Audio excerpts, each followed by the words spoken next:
Vaymam asal Rolls-Royce turishini qaranglar. Kamida 70 yillik Rolls-Royce $1 million oshib turadi. Avtosalon deb o'ylaysanglar kerak. Yo'q. Bu qahvaxona, orqamda ko'ryapsizlar.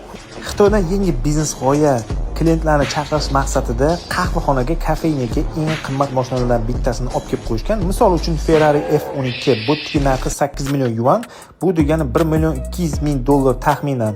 Undan keyin Ferrari 343 TS, bu ham juda ham qimmat mashina, bu yerdagi narxi 6 million yuan, bu degani $9,000 bo'ladi. Legendarniy mashina Cobra Shelby 1965-yil 427 ta ishlab chiqarilgan butun dunyoda, narxi 3 million yuan, bu $400,000 bo'ladi. Saloni juda ham kichkina, men sig'madim, zo'rg'a o'tiribman, oyoqlarim ko'rib turibsiz qanaqa chiqib turibdi. Eng qizig'i mana mana shu ichayotgan choyim $3 ga aylandi. Qiziqda, bunaqa biznes foydaga kirish uchun va oqlanish uchun necha yil vaqt kerak bo'ladi agar $3-4 dan sotadigan bo'lsa.